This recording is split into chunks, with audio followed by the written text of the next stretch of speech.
First, thanks to the MHA for allowing me to present this. It's always a pleasure to do these little presentations. And thank you all for being here and being interested in the subject. That's gratifying to an old research dog like me. So Marcus Daly is this obviously Irish character. I'm Irish as well. Um, who started this company up in Butte, Montana. And when he passed away in 1900, he actually ordered that all of his papers be destroyed. And I think there's some interesting speculation around that. And secondly, there are two biographies. One which was commissioned by Anaconda, which is really trashy. And the other, which was a PhD thesis by a guy called K. Ross Toole, who was a historian in Montana. And Ross Toole was an interesting character himself. His grandfather actually worked for and with Marcus Daly, but Ross Toole had an inveterate hatred of the Anaconda Company. And really, an awful lot of his work needs to be understood in that light. The other issue is he wasn't really that diligent researcher, and there was a treasure trove of material. Daly had a partner called James Ben Ali Hagen, who is also a very wealthy man in his own right, independent of Anaconda and all kinds of other things. And his papers are in the Bancroft Library at the University of California up in Berkeley. And that's just up the road from me. So I'm fortunate to be able to access those. And an awful lot of what I'm going to talk about tonight is based on stuff that I developed in the Hagen papers at the Bancroft Library. So Marcus Daly was one of 13 children of a tenant farmer, Luke Daly, in County Cavan in Ireland. He was a child of the famine, grew up in famine Ireland, and some of his elder siblings had gone to New York, and he went there in the 1950s when he was about 13. He worked in a whole variety of positions in New York, nothing to do with mining. And he had a sister who was in California, and he followed her to California in 1862. And there he worked initially in a truck farm. And then one of his partners and the truck farm convinced him to go panning in Calaveras County, which wasn't really the best place to be panning, or best time to be panning, so we say, in Calaveras County. So then he moved north a little bit to Grass Valley and worked underground at the Allison Ranch mine, and then moved to the Comstock, where he became a superintendent under John Mackey, and became very acquainted with George Hearst and Hearst's partners, James Ben Ali Hagen and Lloyd Tevis. And then he moved on, worked briefly at the White Pine area in central Nevada before moving to Utah. The Walker brothers hired him to develop the Emma. And as somebody mentioned, they later sold in a very, very messy international scandal. And he worked also in other Walker mines, and he married Margaret Evans in the actual living room of the Walker home. The Walkers were sons of an English Latter-day Saint who had come to Utah. They were born in the UK, but came to Utah as well, children and teenagers, basically. And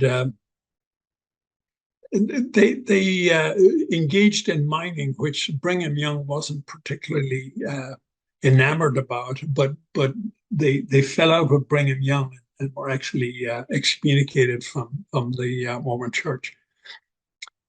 He later was sent to Butte by the Walker brothers, where he developed the Alice mine, which was a silver mine up on top of what became known as Walkerville.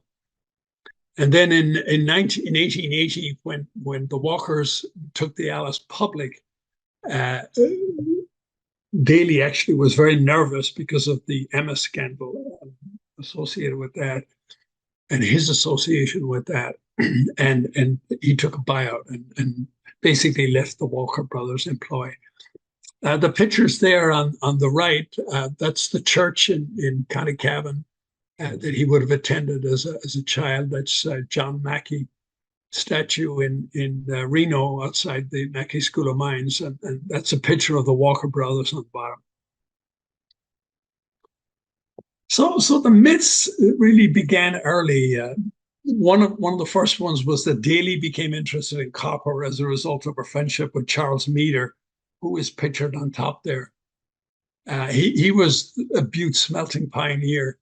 He had actually smelted ore or attempted to smelt ore in California in Copperopolis during the Civil War.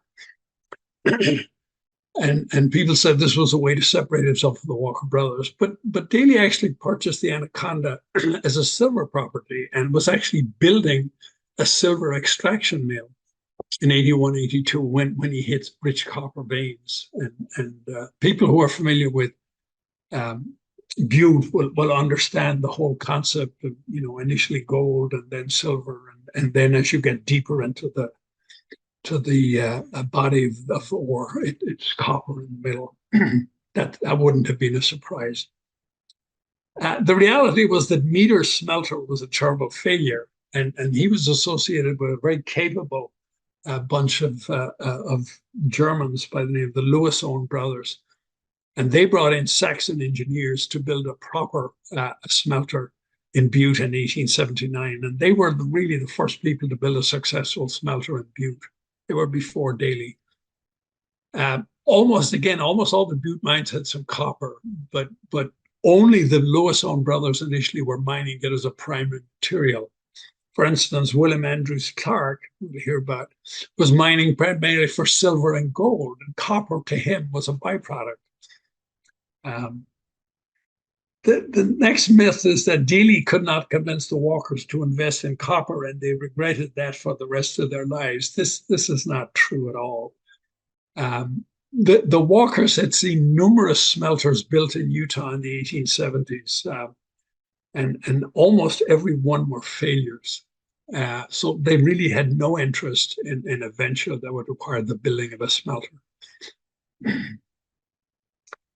The really big one is that George Hearst was the key investor, and this is actually completely wrong.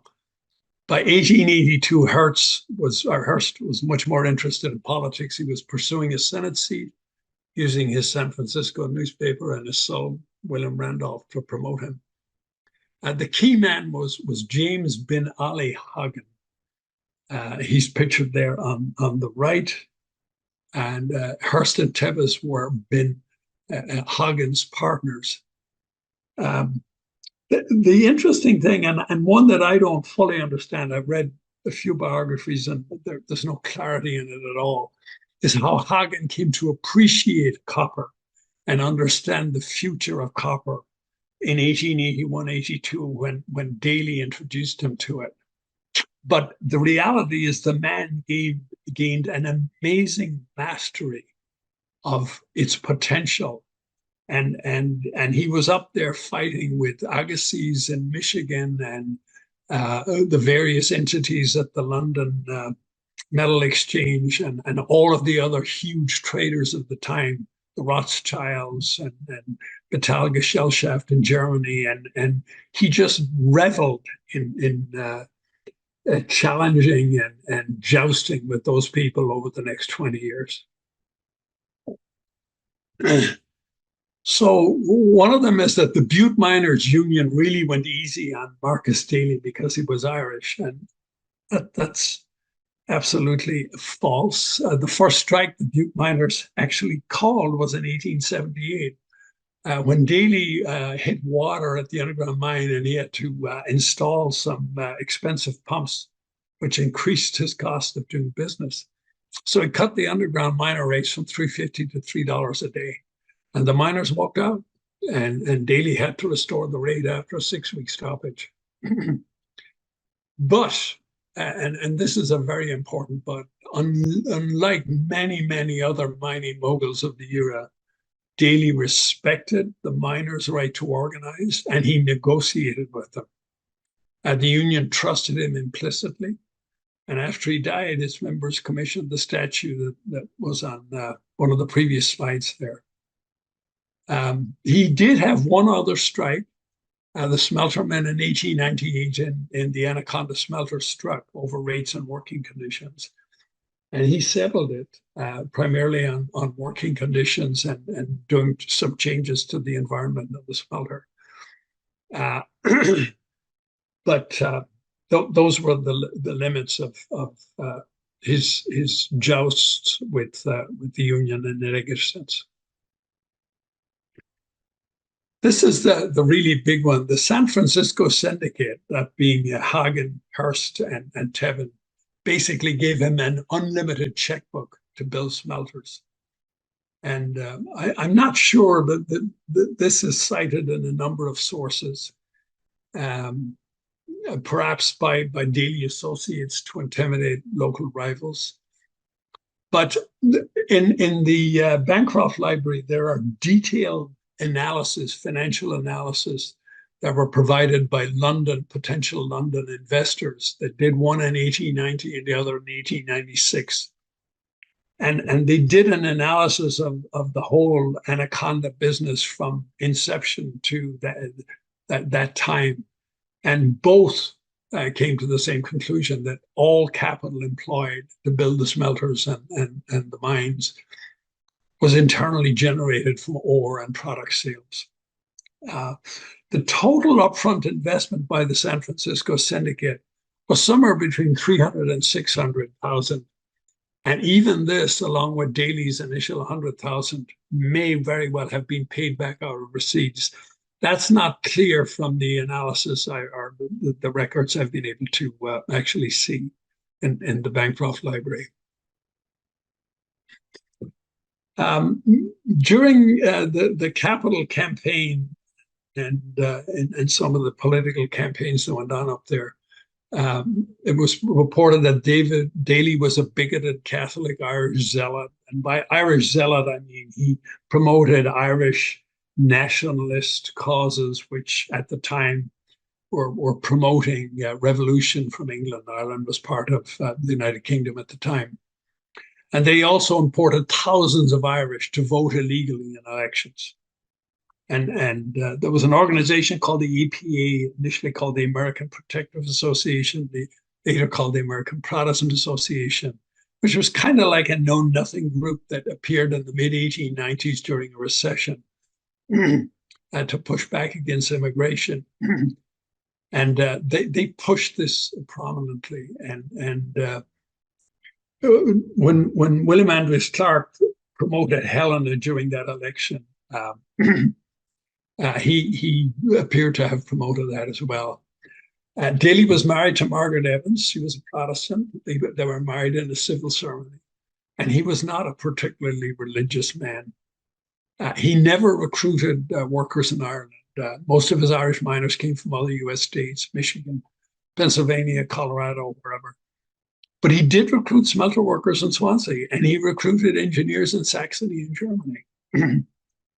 And his only support really for Irish causes as such was his leadership of a campaign to erect a statue of a Civil War hero and the first governor of Montana, Thomas Francis Maher, outside the state capitol in the late 1890s.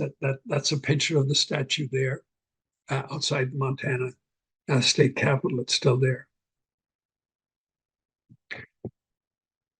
A lot of people think Daly's main advantage was the quality of his ore. And this was really pushed by Clark, who basically ascribed Daly's success to dumb luck, that he came upon, a great store of copper in his mines.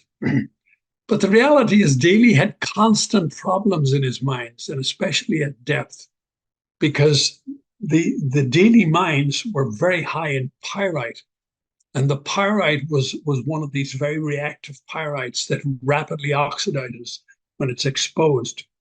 And when they would timber in the mines, the timber would actually go on fire on some occasions because of the heat from the oxidation. And at one time, they actually had to flood in 1991. They had to flood the Anaconda mine itself to extinguish a fire. His real advantage was his concentrator smelter, the combination of the location, his technology, not necessarily the best modern technology, but very what I would consider appropriate technology for the workforce he had and for the time, and his people as well. He very judiciously hired the right people to do what he needed to do.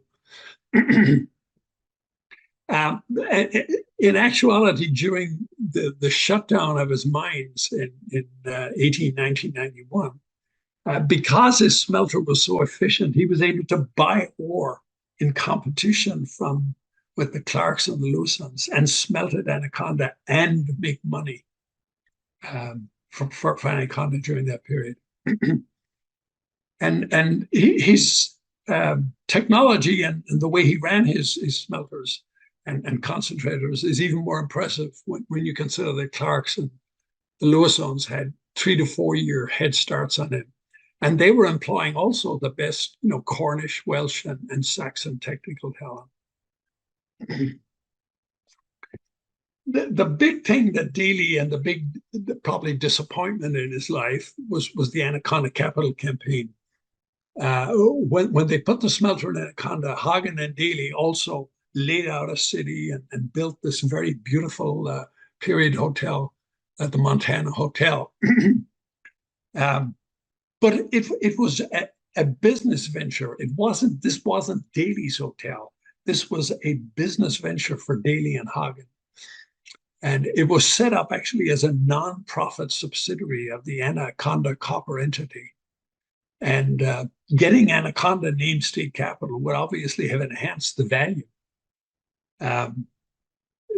Ross Toole and a number of others say he spent anywhere between $1.5 and $2.5 million to promote, and that is absolutely incorrect. He spent probably about $300,000, not an insubstantial sum at the time, but nowhere near what Toole and the Montana Historical Society cites. Daly had 2 smelters, and well, actually 3. He started working a third one before he died. But the first story that's out there is that the second smelter, the so-called lower works, was built because the upper works was a failure, and that's completely incorrect. He built the lower works primarily because a lot of the ores in Butte were high in silver and gold, and his ore, the initial ore that he was working with from the Anaconda mine and later the Mountain Con, tended to be high in copper and relatively low in silver and gold. And he just simply found that his initial concentrator and smelter was not really set up for that. So that's why he built the lower works. And he also built and rebuilt all the time. He was constantly changing things. He was obsessed about getting his costs down. His goal actually was to reduce his matte copper cost to 3 cents. He actually achieved about 4.7 cents in his lifetime in about 1890, when Michigan was the standard at the time at about 8 to 9 cents copper. Again, he managed to maintain profitability all through the cuts in copper prices when the Michigan producers, Agassiz, in the mid and late 1880s, tried to kill Montana copper with cutting prices.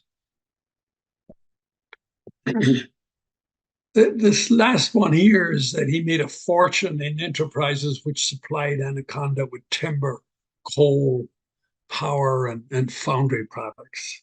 And Toole certainly promotes this, but it's totally incorrect. Toole also pushed the theory that Daly and Clark's feud started over Daly's desire to control woodlands in the Bitterroot Valley, and he needed to support a Republican who was running for Congress at the time, and that's just not true.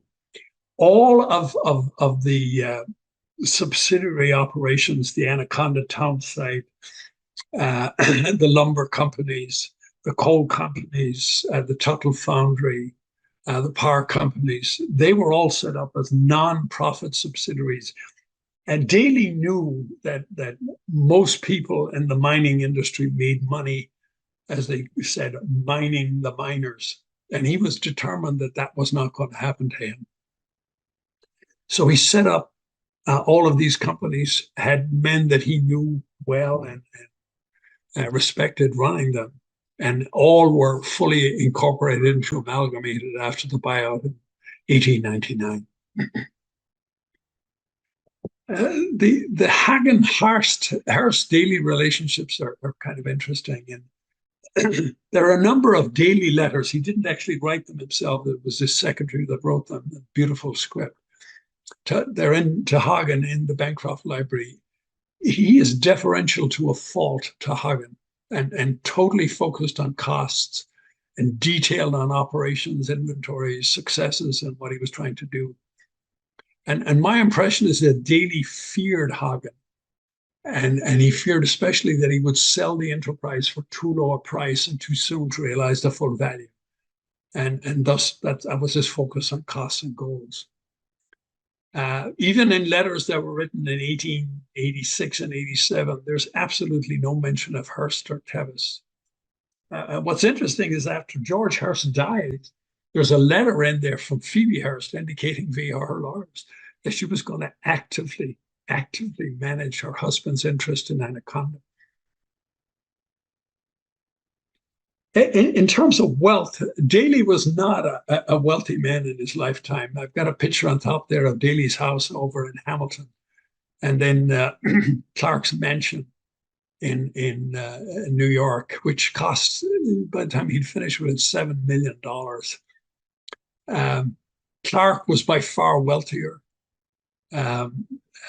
Daly's Bitterroot stables are sometimes cited as a source of proof that he was very wealthy. But in actuality, Hagen owned, I don't know the percentage, but Hagen owned some of the Bitterroot stables. He was a joint owner.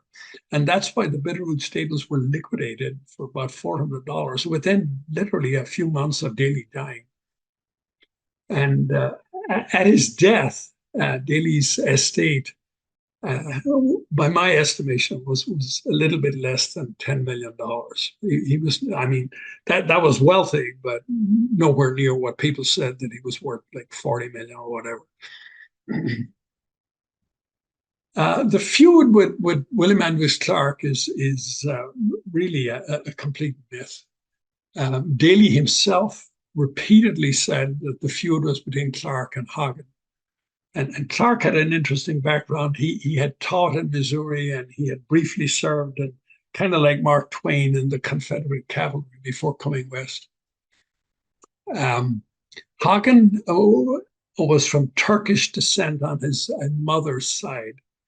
Very unusual for the year. He actually rejoiced in his Turkish heritage. And what started the row between Hagen and Clark, I don't know. But at one time, Clark was asked if he had met Hagen. And Clark replied that he had no wish to meet a person of the Ethiopian race. That was quoted. Hagen was from Kentucky. He knew exactly what was meant. And the last thing here is that Daly, given his deferential relationship to Hagen, just simply would not or could not have wasted effort or resources to thwart Clark without support or encouragement from Hagen. Clark himself, I think Daly is totally unfairly compared to him by numerous authors. For one, Clark would have considered Daly an inferior rather than a rival. Clark was much better educated. He had 2 years of college, and he had actually attended a course at Columbia on mining and smelting. Most of his properties were acquired by foreclosure on prospectors he grubstake, and he bribed his way into a Senate seat in the Montana legislature.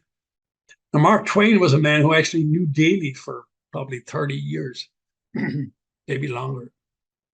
And he wrote independently and publicly in the early 1900s about Clark that he said he is as rotten a human being as can be found anywhere. His proper place is in the penitentiary with a ball and chain on his legs. And this was just one part of a long essay he wrote about him. The bribes were uncovered by a U.S. Senate committee. And Clark should have been prosecuted in Montana, but he wasn't. And the interesting thing is the Montana Attorney General at the time was an Irish-born Democrat by the name of C.B. Nolan, who said there was no evidence to prosecute Clark. So go figure. Augustus Hines, another interesting character, university-trained engineer, wealthy family, had significant backing from Metal Gesellschaft during his career. The best thing you could probably say about him is that he was a scoundrel. He swindled other mine owners out of royalties, and he used the Apex law in Butte as an excuse to do what he wanted. The Apex law meant nothing in Butte because of the fracturing and the faulting and the whole Butte structure. But he had basically control of the local judiciary, and particularly two judges, Clancy and Harney, probably had compromising information on them. He was stealing huge amounts of high-grade ore from Anaconda and Daly in the late 1890s, but Daly was either too ill or too busy to address the issue. And in 1900, he organized a populist slate, which swept the state on the promise of an 8-hour workday plank. And W.A. Clark piggybacked on him to get elected to the U.S. Senate. But in 1903, when Clancy upheld him in a suit against the new Amalgamated, Amalgamated basically shut down the state and forced the state legislature to pass a law that would benefit the company in case of court cases that they didn't like the judge. He sold out to Amalgamated in 1907 and sadly died of cirrhosis in 1914. So I'm running a little bit over here. I'll go through this a bit quickly, but one of the presentations is assertions that the capital fight between Butte and Anaconda was an Irish and Butte versus Cornish and Hellenic battle. And that's total rubbish. There were more Irish in Butte, but there were very strong Irish connections in Helena. And one of the most important ones was this man, Thomas Cruise, made a fortune with a mine up in Marysville that he had sold out. And he was a huge booster of Helena, along with the Limerick-born Montana Attorney General C.B. Nolan. And the interesting thing is, one of the things that Helena accused Butte of doing was importing all these hordes of Irish to vote for Daly. In actuality, Helena registered many more immigrants as citizens in the months before the plebiscite than Anaconda tried to do. It was never an ethnic or religious battle, but it suited Clark to make it one. And I think the one really nasty thing in Daly's career is that there was a very nasty anti-Chinese campaign run by Anaconda promoters during the capital campaign. And Chinese businesses in Anaconda were boycotted. There was some violence, and many had to close and leave town. It was a very sad event. Ali bin Hagen, one of his biographers has called him the Irish Khan. His grandfather on his mother's side was a Turkish general. He was captured by the Russians. His family was wiped out in a battle in that war. When he was released by the Russians, he was suspected of cooperating with them. So he actually went over and came to Ireland, and from Ireland he came to America. Um, but when Amalgamated bought the Anaconda property, the syndicate, they kept him on for 3 years, actually, as a marketer of their ore. And if you look at the pricing they got, their best years were actually when he was running it. He himself later started a huge mine down in Peru, Cerro de Pasco. And he was a huge landowner. He was also a huge racehorse guy. He had a horse named Daly that won the Kentucky Derby in 1886, and he bred the 1908. And he left an estate after he'd blown a bunch of money in Kentucky, actually, on his horses, of over $50 million when he passed away. Margaret Daly lived on for many years after Marx's death. And one of the interesting things is that John D. Ryan, whom she hired and later became president of Anaconda, actually probably made Margaret a significantly more money than Marcus did, because he did a wonderful job with her investments, especially in Montana Power Company stock. So Daly's legacy, he very much was the number two man in Anaconda during his life. But his accomplishments, I think, in putting together from scratch in Butte a world-class organization is all the more amazing. All of the capital he used to build his thing was internally generated. Not as wealthy as Clark, but he was a choir boy compared to either Clark or Hines. And his energies were totally focused on making Anaconda the low-cost producer, 80 years before Harvard invented the term. He was firm with employees and unions, but respectful of their right to organize, which made him relatively unique in the era. But the black mark that I find on him again is his failure, complete failure to stop the anti-Chinese during the campaign in 1893 for the Montana State Capitol. These are some of the references, my sources here. Thank you. Sorry for going over, Barbara. Oh, no problem with that. We have plenty of time. Any questions?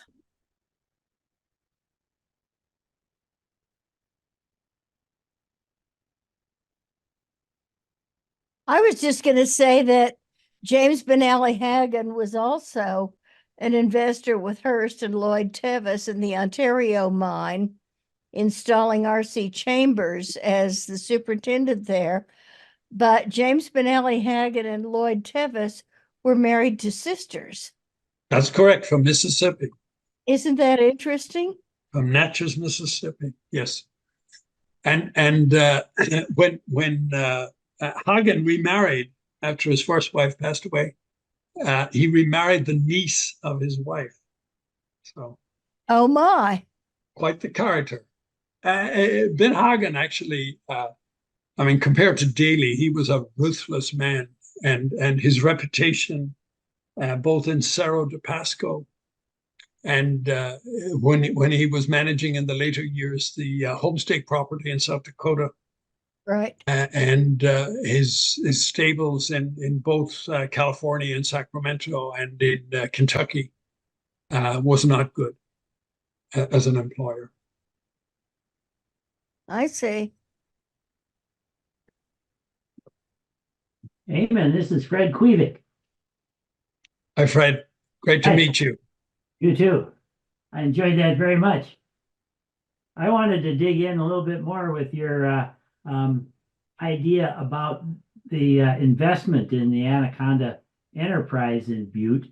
One of the things that has me completely stymied is the fact that when those three guys from San Francisco, at Daly's recommendation, built the smelter in what came to be called the Upper Works in Anaconda, it was 5 times the capacity of any of the smelters in Butte. And one of the things we should keep in mind here is that the age of electrification had not yet hit.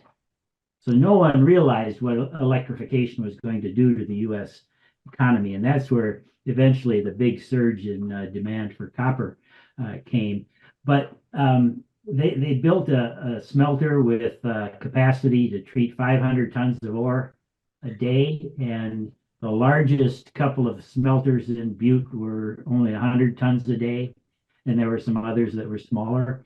And so they had to have had some other capital other than what they generated in Butte. Now, if they were generating it in their other enterprises elsewhere in the West, that would make sense. And then the other thing that's amazing is as soon as the upper works was completed in 1884, construction was already underway to double its capacity. So those are just mind-boggling numbers, and the capital to do all of that was quite remarkable. Yeah, I think the key here was Tevis, not Tevis. I'm sorry, Hagen. Yeah, I agree.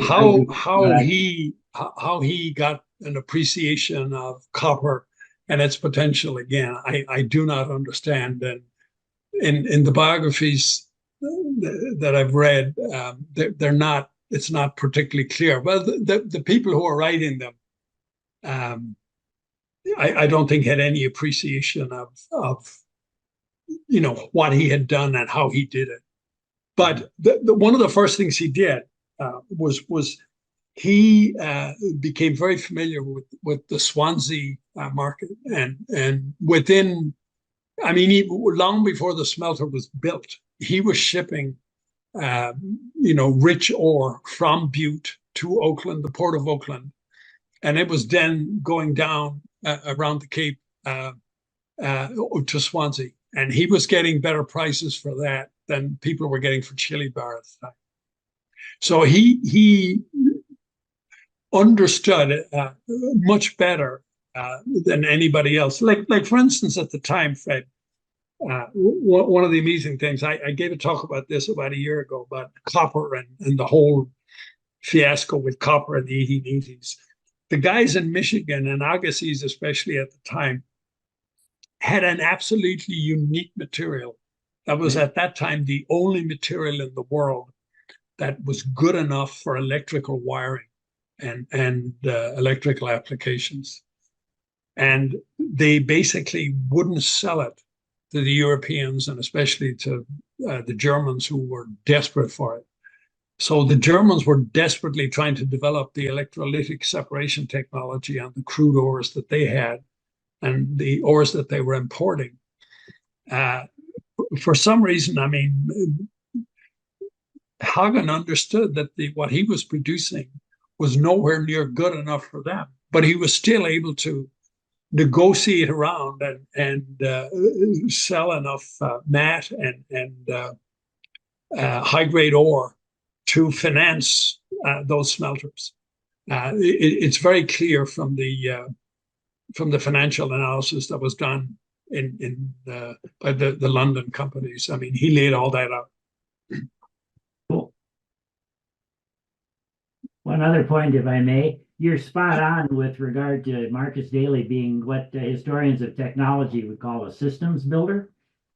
And all of those subsidiary companies were part of the technological system that he was establishing there in Butte and Anaconda and elsewhere in Montana. And there's a wonderful quote when in the mid 1890s, the Anaconda Company built the Butte, Anaconda, and Pacific Railroad.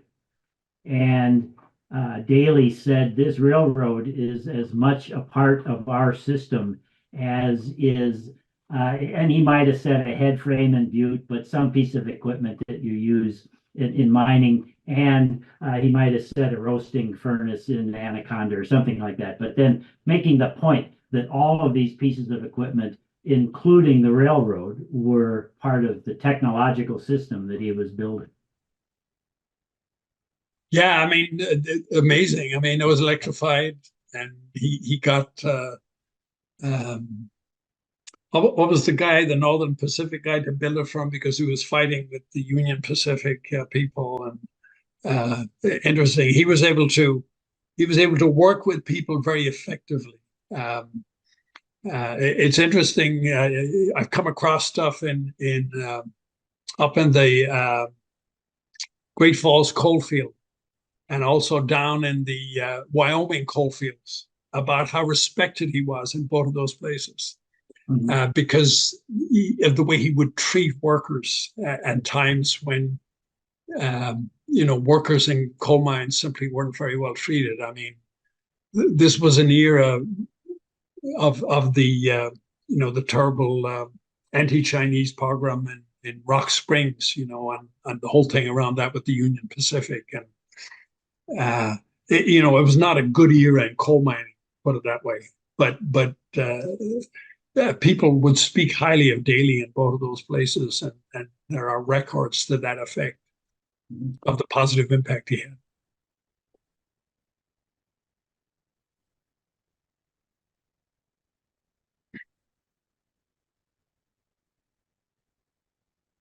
Anyone else? Any other questions, comments? Well, I was just going to say that I tuned in because it is reported that George Hearst came to Park City to snoop around because Marcus Daly had informed him that he was hearing some interesting things about Park City. So George Hearst came to Park City to look around on the advice of Marcus Daly. So I've always been fascinated by his story. They knew each other in the Comstock, that I know, and there is a story out there that Daly was the person who told Hearst about the Ontario, and that's why he bought it. The problem was Daly was working for the Walker Brothers at the time, and the Walker Brothers were into silver mining. So if Daly had a silver prospect, he would have taken it to the Walker Brothers. So somehow that the way that story goes together doesn't make sense to me. I don't know.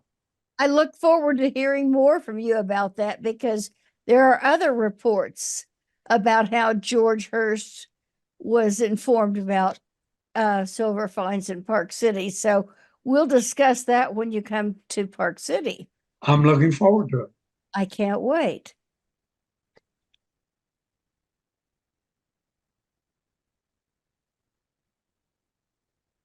Okay. Just wanted to say that I'm starting to look for presenters for the fall, August through November. We don't have any yet, so if you've got a topic you would like to talk about, please let me know. Anything? Okay. Well, thank you very much, Edward. Do appreciate your time and effort at this, and very good talk. My pleasure. Thank you. And then we will see everybody. Oh, great.